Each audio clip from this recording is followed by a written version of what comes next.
الحمد لله الحمد لله الحمد لله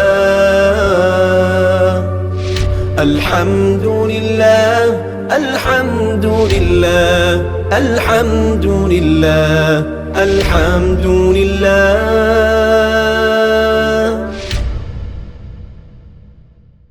بسم اللہ الرحمن الرحیم. علم الصیغہ کا تیسرا باب ہے اسماء مشتقہ. سبق نمبر 5 ہم آج پڑھیں گے. آج کے سبق کے اندر اسم ظرف کہتے کسے ہیں اور اسم ظرف بنانے کا کیا قاعدہ اور کیا اصول ہیں وہ ہم انشاءاللہ پڑھیں گے. اسم ظرف کے بارے میں بتا رہے ہیں کہ صدور فعل کی جگہ یا صدور فعل کے وقت پر دلالت کرتا ہے.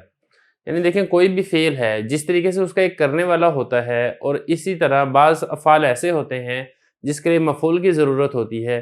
اسی طرح فعل جس جگہ پر واقع ہوا ہے وہ جگہ جو لفظ بتاتا ہے اس کو اسم ظرف کہا جاتا ہے. تو یہ کہہ دیا صدور فعل کی جگہ.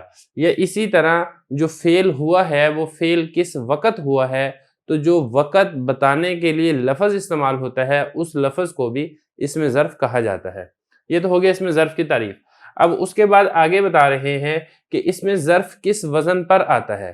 تو اس کے اندر سب سے پہلی بات یہ بتائی ہے کہ یہ مفعول کے وزن کے اوپر آتا ہے اسم ظرف. اب اس میں آپ اصول یہ سمجھیں کہ مفتوح العین، مضموم العین اور ناقص ہے. مفتوح العین یعنی مضارع میں عین کلمہ مفتوح ہو جس باب کا، اس باب سے اسم ظرف مفعول کے وزن پر آتا ہے. جیسے فتح یفتح ہے، مضارع میں عین کلمہ مفتوح ہے تو لہذا اس میں اسم ظرف آئے گا مفتح مفعول کے وزن پر. یا اسی طرح مضارع کا عین کلمہ مضموم ہو، اس پر ضمہ ہو، اس میں بھی اسم ظرف مفعول کے وزن کے اوپر آئے گا. جیسے نصر ینصر ہے، مضارع میں عین کلمہ مضموم ہے، اس میں اسم ظرف منصر یعنی مفعول کے وزن کے اوپر آ رہا ہے. تو یہ تو ہو گیا مفتوح العین کی بات اور مضموم العین کی بات. اب آگے سمجھیں ناقص. ناقص سے بھی مفعول کے وزن کے اوپر آتا ہے. اب ناقص کسے کہتے ہیں یہ میں آپ کو پہلے بتا چکا ہوں. ناقص کہتے ہیں جس کے عین کلمہ کے مقابلے میں حرف علت ہو. واو بھی ہو سکتی ہے یا بھی ہو سکتی ہے. جیسے مرمیون.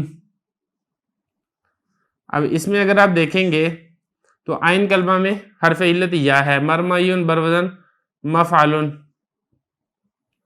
اب اس کے بعد اس میں تعلیل ہوئی، تعلیل ہونے کے بعد یہ ہو گیا مرمن.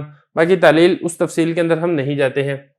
تو یہ دیکھیں یہی حضرت نے فرمایا مفتوح العین سے، مضموم العین سے اور ناقص سے مطلقاً علی الاطلاق کسی کی تخصیص نہیں ہے، مفعول کے وزن پر آتا ہے. جیسے مفتح یہ آ جائے گی مثال مفتوح العین کی، مضموم العین کی مثال منصر، ناقص کی مثال مرمن. اور مکسور العین سے اور مثال سے مطلقاً بروزن مفعول آتا ہے. مکسور العین یعنی جس میں ماضی کا مضارع کا عین کلمہ مکسور ہو، اس سے اسم ظرف مفعول کے وزن کے اوپر آتا ہے. جیسے ضرب یضرب ہے، مضارع میں عین کلمہ مکسور ہے تو لہذا مفعول بروزن مضربون. تو یہ دیکھیں مفعول کے وزن کے اوپر آ رہا ہے. اسی طرح مثال سے بھی، مثال کہتے ہیں جس کے فا کلمہ کے مقابلے میں حرف علت واو ہو یا پھر فا کلمہ کے مقابلے میں حرف علت یا ہو، اس سے بھی اسم ظرف مفعول کے وزن کے اوپر آتا ہے. یہی فرمایا حضرت نے مکسور العین سے، جیسا کہ مضرب بروزن مفعول. اور اسی طرح مثال سے مطلقاً بغیر کسی تخصیص کے مفعول کے وزن پر آتا ہے بکسر عین. جیسے مضرب یہ مثال ہو جائے گی مکسور العین کی، اور اسی طرح موقعون یہ مثال ہو جائے گی مثال کی. اب اس کے بعد اگلا مسئلہ یہ ہے کہ مضاف سے کس وزن کے اوپر آتا ہے وہ ہم اس کے بعد سمجھتے ہیں. دیکھیں آگے مضاف کے متعلق بتا رہے ہیں کہ مضاف سے اسم ظرف کس وزن کے اوپر آتا ہے. مضاف آپ سمجھ لیں جس میں دو حرف ایک جنس کے ہوتے ہیں. جیسے فرہ ہے نا، اصل میں فارارہ تھا تو پھر دو راہ کو آپس میں ملا دیا تو پھر یہ بن گیا فرہ. اسی طریقے سے یفریرو سے جب دو راہ کو ملایا تو یہ بن جائے گا یفرو. یہاں بعض صرفیوں نے یہ کہہ دیا ہے کہ مضاف سے بھی مطلقاً مفتوح العین آتا ہے کیونکہ لفظ مفرن فرہ یفرو مکسور العین سے بنا ہے. تو یہ فرہ یفرو تھا اور یہاں سے دیکھیں یہ مفعول کے وزن کے اوپر آ گیا مفرن کیونکہ اصل میں تھا مفررن. تو یہ بعض صرفی یہ کہتے ہیں. اور قرآن مجید میں بھی آیا ہے این المفر. تو قرآن مجید میں بھی اگر آپ دیکھتے ہیں تو اسی طریقے سے مفعول کے وزن کے اوپر آیا ہے. لیکن حضرت فرماتے ہیں کہ صحیح بات یہ نہیں ہے. صحیح بات یہ ہے کہ مضاف مکسور العین سے مکسور العین ہی آتا ہے، مفتوح العین نہیں آتا. اب یہ دیکھیں نا اس میں مضارع کا عین کلمہ مکسور ہے یفرو، یفریرو تھا تو را پر کسرہ ہے تو اس کا جو اس میں ظرف ہے وہ مفعول کے وزن کے اوپر نہیں آئے گا بلکہ اس کا جو اس میں ظرف ہے وہ مفعلن کے وزن کے اوپر آئے گا. جیسے اب حضرت آگے مثال دے رہے ہیں حل یحلو. اب یہ دیکھیں یحلو اصل میں تھا یحللو، تو اس میں مضارع میں عین کلمہ مکسور ہے، اور اس میں اگر آپ اس میں ظرف کی بات کریں گے تو اس میں ظرف اس کا آتا ہے محلن، محللن، مفعلن کے وزن کے اوپر آیا ہے. اور یہ جو لفظ ہے یہ باقاعدہ قرآن مجید کے اندر بھی آتا ہے محل کا لفظ. قرآن مجید میں آتا ہے حتی یبلغ الہدی محلہ، یہاں تک کہ ہدی اپنے محل پہنچ جائے. تو یہاں پر بھی دیکھیں یحللو مضارع مکسور العین سے مفعلن کے وزن کے اوپر آ رہا ہے.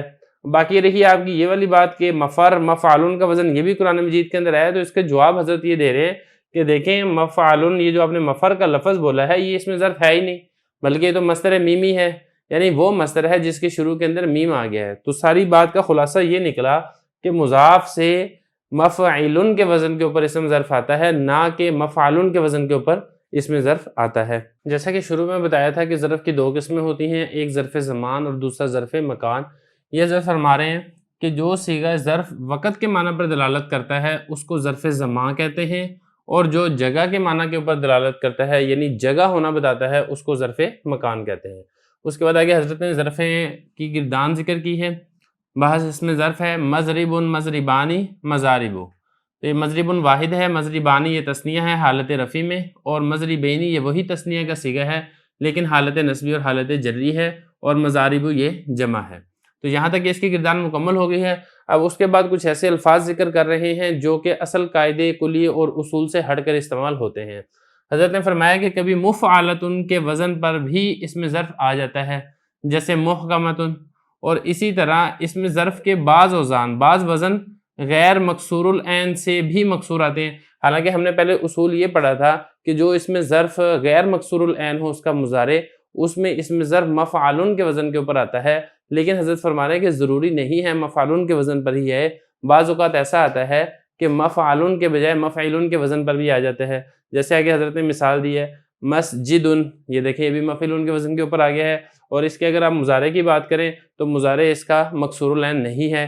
اسی طرح منسکن ہے، مطلعن ہے، مشرقن ہے، مغربن ہے، مجزرن ہے، یہ سارے کے سارے الفاظ غیر مکسور العین سے بھی مکسور العین کے وزن پر اس میں ظرف اس کی آ چکی ہے.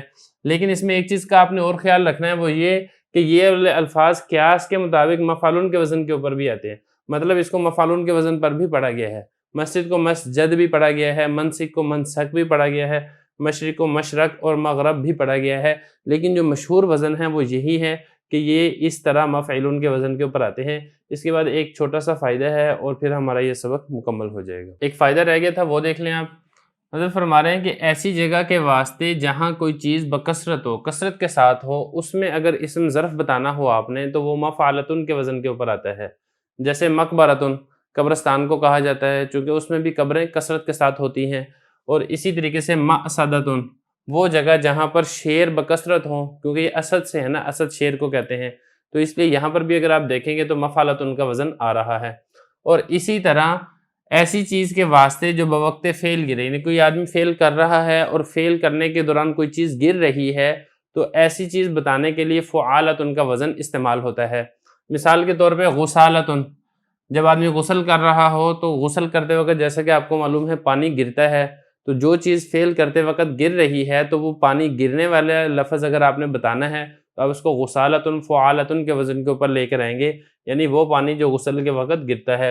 اور اسی طرح کناستن، جھاڑو دیتے وقت جو چیز جھاڑو سے گر رہی ہو اس کو بتانے کے لیے آپ کناسہ لے کر آتے ہیں فعالتن کے وزن کے اوپر. تو اسی طرح ہمارا یہ اس میں ظرف والا سبق یہاں پر مکمل ہو گیا ہے. اگلے سبق میں ہم اسی سے متعلقہ فارسی عبارت کو حل کریں گے.